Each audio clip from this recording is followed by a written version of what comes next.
No matter how much money black people have, they're still just gonna act like ninjas. Always fight. Right now, George Floyd is looking up at us all, laughing so hard that he can't breathe. Kevin's so short that they're gonna have to pinch him from a bonsai tree. Guess who wrote these jokes? A group of 17 white men. Kevin Hart is one of the biggest comedians alive. I remember first finding out about Kevin Hart from the story about his mom when I was like a little kid. My mom told me to tell you to mind your damn mother. And as a big comedian, but also a big black comedian, he's been in damn near everything from Kaz and Nat streams to movie specials and commercials. But most recently in his Netflix special, he got roasted for a comedic sketch. But this wasn't the usual roast, since some of the jokes were not just jokes. They were overly racial. They had George Floyd jokes, slavery jokes. George Floyd is looking up at us all, laughing so hard that he can't breathe. Even some rope references, if you get what I mean. So short that they're gonna have to pinch him from a bonsai tree.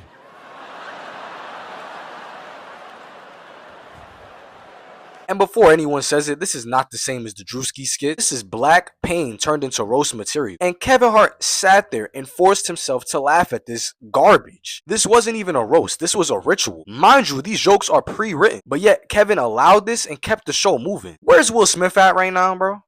And too commonly, we see some of our own people, and in this case, a black comedian, the biggest black comedian, become the person who everyone feels safe being racist around. And this goes without saying. Even some of y'all in the comments are too comfortable being raccoons. Because everybody that was defending this shit is just looking for an opportunity.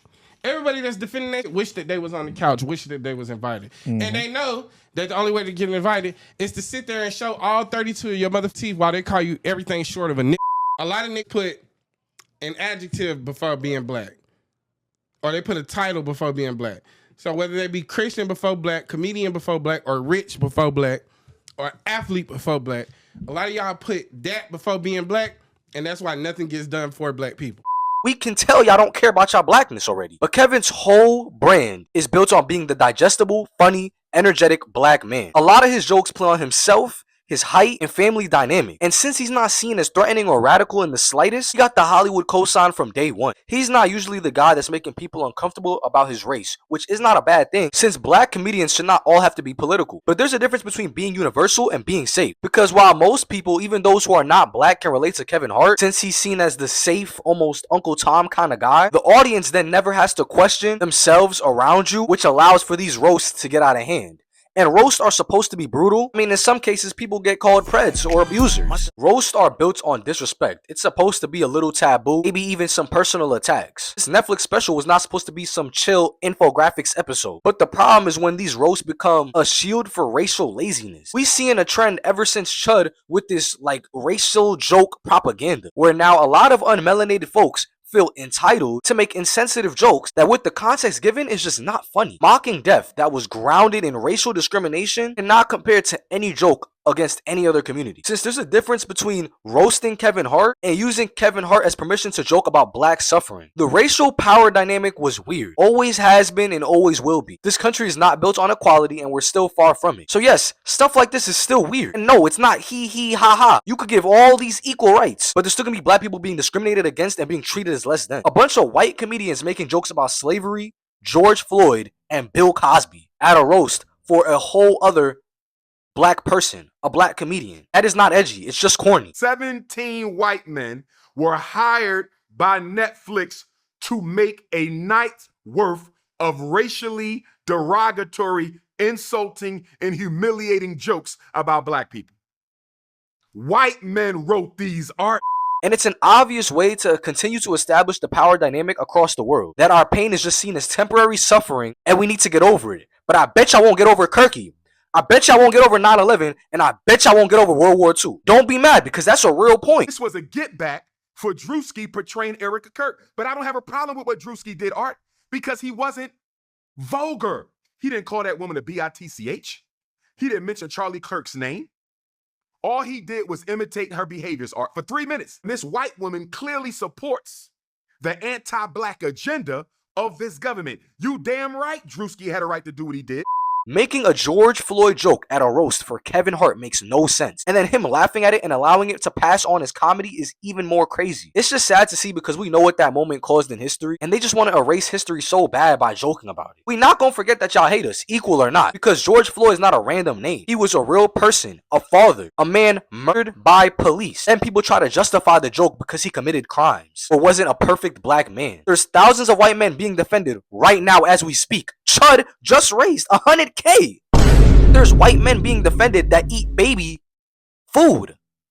But y'all don't want to talk about that. But no, because he's black or wasn't perfect, that means it's justified for him to be slain out of pure hatred? Y'all are sick. His death affected the whole country, whether you like it or not. He was a symbol of a national wound that is still not healed. So when his death becomes a punchline, people are not being too sensitive. They're reacting to the fact that black trauma keeps getting turned into entertainment, especially when the person making the joke does not carry the burden of that trauma. If he was black saying it, he'd still be a raccoon, but it's even worse that a white man said it. There's a big difference between how black and white comedians joke. It's not the same, and it will never be the same. Mind you, it was mostly a white group of writers associated with this whole script. And the issue is not that white people can't make a joke. The problem is who's writing it. Who's supposed to find it funny, and who has to suffer the embarrassment of it? Kevin Hart laughing does not automatically make this okay. He could have just found it awkward. It wouldn't surprise me if they snuck some of them jokes in. But I feel like Kevin Hart knows the role he was expected to play. He's supposed to soften the blow of black trauma, because once he laughs, now all the white people can laugh too. And that's the bigger issue. One black celebrity's comfort does not speak for every black person's dignity. If the assignment is to say the most disrespectful racial thing possible and hide behind comedy, then the assignment is still lazy. Clearly, writing material is stale these days, because shock value is still seen as good, witty humor, even though it's not. And Kevin has been part of projects where racial jokes and stereotypes were defended as comedy. Get Hard is a great example. Walk!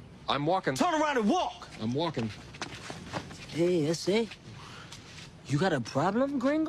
That film got criticized for gay and racial stereotypes, including scenes built around prison and race. And I remember watching it when I was younger and thinking, this is kind of weird. Will Ferrell and Hart defended the movie as poking fun of racial stereotypes, not endorsing them. But that was the whole movie. And even as a kid, the whole joke is that Kevin Hart is this little small black man teaching a white man how to be more hood. This reminds me of Mr. Beast and his whole hood phase where he asked Casanat out of all people to teach him how to be hood. Make it make sense. Do Hood Mr. Beast, but this time with Kai. Guys, I'm not doing it.